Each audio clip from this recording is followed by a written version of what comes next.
రాజమండ్రిలో ప్రియాంక ఘటనపై కూటమి ప్రభుత్వం అత్యంత సీరియస్ గా ఉందని అనపర్తి బీజేపీ ఎమ్మెల్యే నల్లమిల్లి రామకృష్ణారెడ్డి అన్నారు. సీఎం చంద్రబాబు ఆదేశాల మేరకు కేసులో ప్రభుత్వం తీసుకున్న చర్యలను ప్రజలకు వివరిస్తామన్నామని తెలిపారు. ఘటన జరిగిన వెంటనే ప్రభుత్వం స్పందించి ప్రియాంక కుటుంబానికి అండగా నిలిచిందన్నారు. ప్రియాంక వైద్యానికి సుమారు 10 లక్షల రూపాయలు, కుటుంబ సభ్యులకు మరో 20 లక్షల రూపాయల ఆర్థిక సహాయం అందించినట్లు వెల్లడించారు. కేసు దర్యాప్తులో భాగంగా దాదాపు 80 సీసీ కెమెరాల ఫుటేజ్లను పరిశీలించామని, 4వ తేదీ ఉదయం కేసు నమోదు చేసి దర్యాప్తు ప్రారంభించామని చెప్పారు. ఈ కేసుపై సీఎం చంద్రబాబు 2.5 గంటల పాటు ప్రత్యక్షంగా సమీక్ష నిర్వహించారని తెలిపారు. అవసరమైతే ప్రత్యేక దర్యాప్తు బృందాన్ని ఏర్పాటు చేసి విచారణ చేపడతామని స్పష్టం చేశారు. మాల్ యాజమాన్యం పాత్రపైన పోలీసుల విచారణ ఉంటుందని వెల్లడించారు. అందరికీ నమస్కారం. తూర్పుగోదావరి జిల్లా రాజమహేంద్రవరంలో ఒక దురదృష్టకరమైన సంఘటన జరిగింది. ఎవరైతే జిఎస్ఎల్ కాలేజీలో పోస్ట్ గ్రాడ్యుయేషన్ చదువుతున్న మెడికో డాక్టర్ ప్రియాంక మరి దారుణంగా మృతి చెందడం జరిగింది. ఆ మృతికి ముందుగా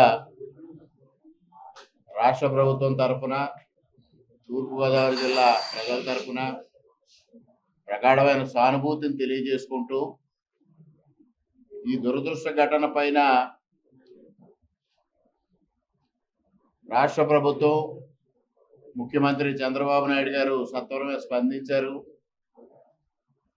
స్పందించి ఏదైతే ఈ జరిగిన ఘటన పైన బాధిత కుటుంబాన్ని ఆదుకోవడం కానీ, అదేవిధంగా దోషుల్ని కఠినంగా శిక్షించడం కానీ, ఈ విషయం పైన ఎటువంటి అలసత్వం ప్రదర్శించకుండా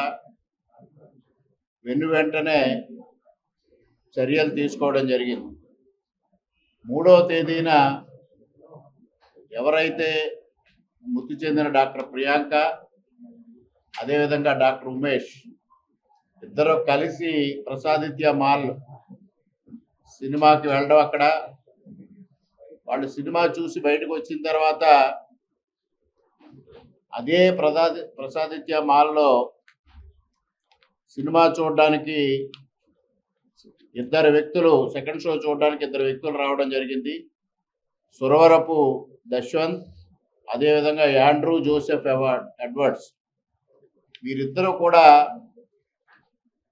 పూర్తిగా మద్యం సేవించి అక్కడ ప్రసాదిత్య మాలకు రావడం, అక్కడ సినిమా చూడడం కోసం వెళితే అక్కడ ఏదైతే వీళ్ళు మద్యం సేవించి ఉన్నారని మరి మాల్ సిబ్బంది వీరిని లోపలికి అలౌ చేయకపోతే కేసు నమోదు చేసి పోలీసులు ఇన్వెస్టిగేషన్ చేయడం ప్రారంభించడం జరిగింది.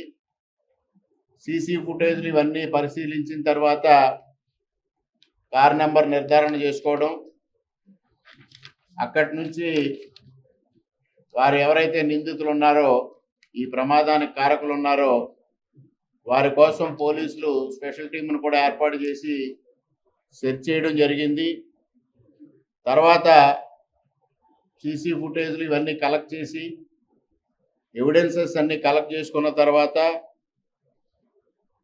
ఈ ఏదైతే స్కూటీ పైన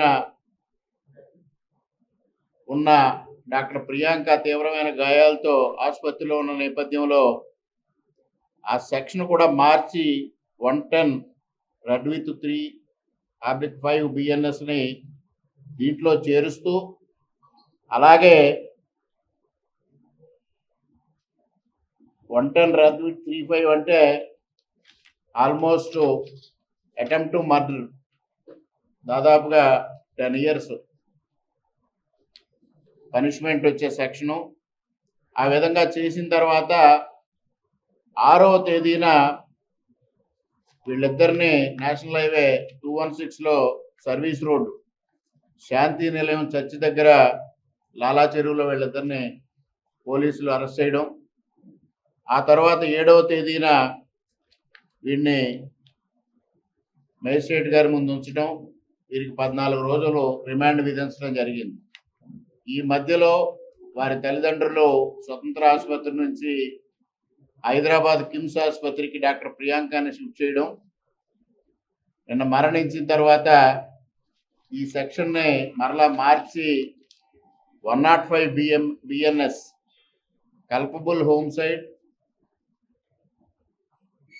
అంటే ఆల్మోస్ట్ మర్డర్. పోలీస్ యంత్రాంగం నిరంతరం ఈ విషయం పైన ఇన్వెస్టిగేట్ చేసి వాస్తవాలను బయటకు తీసుకొచ్చి ఆ కారుని కానీ నిందితులను కానీ కారు సీజ్ చేయడం, నిందితులను అరెస్ట్ చేయడం, కోర్టు ముందు ఉంచడం, 14 రోజులు రిమాండ్కి విధించడం కూడా జరిగింది. సెక్షన్స్ కూడా ఈక్వల్ టు మర్డర్ చేసినట్టుగానే పరిగణించి ఆ సెక్షన్స్ని ఇంక్లూడ్ చేయడం జరిగింది. అత్యంత కఠినమైన సెక్షన్ని మరి నిందితుల పైన పెట్టడం కూడా జరిగింది. ఇటువంటి సంఘటనలు పునరావృతం కాకుండా ఉండాలనే ఉద్దేశంతో ముఖ్యమంత్రి గారు నిన్నటి రోజున పార్టీ నాయకులు, కూటమి నాయకులందరితో సమీక్షించడమే కాకుండా పోలీసు యంత్రాంగంతో కూడా సమీక్షించి పోలీసులకు కూడా కఠినమైన ఆదేశాలు జారీ చేసి రాజమండ్రిలో ఎక్కడ ఈ మద్యం సేవించి డ్రైవింగ్ కానీ లేదా మారక ద్రవ్యాలు సేవించి డ్రైవింగ్ చేసే వ్యక్తులు కానీ మాదక ద్రవ్యాలు సేవించే వారిని కానీ కఠినంగా శిక్షించే విధంగా చర్యలు తీసుకోవాలని ఆదేశాలు జారీ చేశారనే విషయాన్ని ఈ సందర్భంగా మీ అందరికీ తెలియజేసుకుంటూ ఉన్నా. అదేవిధంగా కూటమి ప్రభుత్వం వచ్చిన తర్వాత ఇటువంటి వారందరినీ కఠినంగా శిక్షించడమే కాకుండా ఇటువంటి సంఘటనలు జరగకుండా కూడా అనేక చర్యలు తీసుకోవడం జరిగింది. అయినప్పటికీ దురదృష్టకరంగా ఈ సంఘటన జరగడం అనేది యావత్ ప్రపంచం నిలిపిపోయే పరిస్థితి.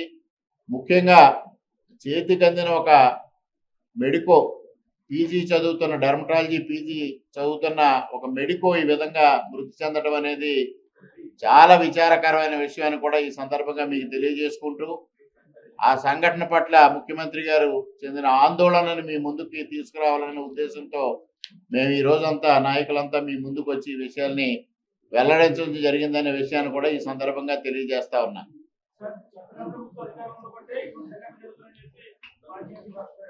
ఎవరండి? ఆ తర్వాత కూడా ఆయన మాట్లాడారు. ఏమని? నేను మాట్లాడిన మాటలు కొన్ని వక్రీకరణకు గురైన కూడా మాట్లాడారు. ఇప్పుడు ఒక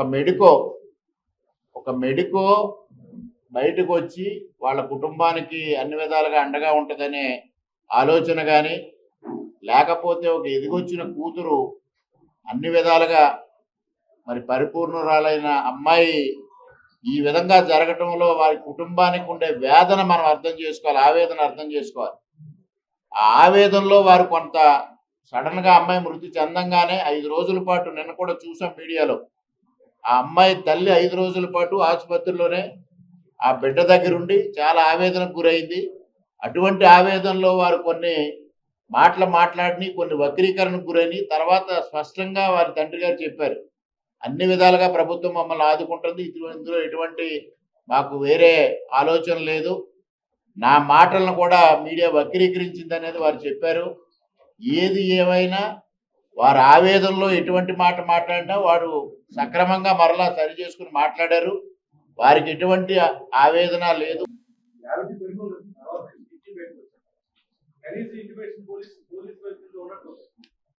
ఏ పోలీస్ అయినా దీంట్లో తప్పు చేసినట్టుంటే తప్పనిసరిగా వారి మీద చర్య తీసుకుంటారని మేము ముందే చెప్పారు. 4వ తేదీన క్రైమ్ రిజిస్టర్ అయిన తర్వాత వారు తప్పనిసరిగా మీకు తెలియజేసి ఉండాలి. ఒకవేళ బై మిస్టేక్ కానీ లేకపోతే ఇంటెన్షనల్గా కానీ జరిగి ఉంటే అది సమీక్షించి తప్పనిసరిగా ముఖ్యమంత్రి గారు దానిపైన చర్యలు తీసుకుంటారు.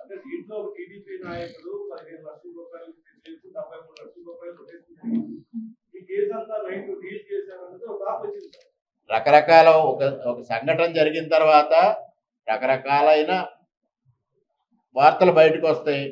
అవి వాస్తవాలా అవాస్తవాలా అనేది కాలక్రమేణా తెలుస్తుంది. తప్పనిసరిగా అటువంటివి ఏమైనా జరిగి ఉంటే, అటువంటి తప్పిదాలు జరిగి ఉంటే వాటిపైన కూడా చర్యలు ఉంటాయి. అందులో ఎటువంటి అనుమానం లేదు. ఎందుకు అయిందండి? ప్రభుత్వం వెంటనే సత్వరమైన చర్యలు ఇందులో ఏమీ లేదు. 3 రోజులు వెంటనే సెక్షన్స్ కూడా చాలా సీరియస్ సెక్షన్స్ పెట్టారు. అటెంప్ట్ టు మర్డర్, మరలా ఇప్పుడు డీమ్డ్ టు బి మర్డర్. ఆ సెక్షన్స్ ఎప్పుడైతే పెట్టారో ఇంకంతకన్నా ఏంటి, నాట్ లెస్ దాన్ 10 years దీంట్లో పనిష్మెంట్ ఆ నిందితులకి. సోషల్ మీడియాలో ఇవాళ ఏ విధంగా వస్తున్నాయో మనం చూస్తున్నాం. లేదండి, అమ్మాయి ఇప్పుడు మొదటేసిన సెక్షను జరుగుతుంది, దీనివల్ల నష్టం జరుగుతుంది, ఎదురు వాళ్ళకి ప్రమాదం జరుగుతుంది అని తెలిసి ఆ విధంగా డ్రైవ్ చేశారనే సెక్షన్ పెట్టారు మొట్టమొదటిగా 125B. రెండవది మర్డర్ అటెంప్ట్ కింద చేసినట్టు రెండోది పెట్టారు, తర్వాత ఆల్టర్ చేశారు. ఎప్పుడైనా పోలీసు వ్యవస్థలో అంతే, మొదట జరిగినప్పుడు ఒక కేసు రిజిస్టర్ చేస్తారు, దాన్ని అలాగ సివియారిటీని బట్టి దాన్ని జోడించుకుంటూ వెళ్తారు. చివరికి వాళ్ళు అయిన తర్వాత 105 BNS చేశారు. అంటే ఏ విధంగా ప్రభుత్వం వ్యవహరించిందో ఇది స్పష్టంగా తెలియజేస్తా ఉంది.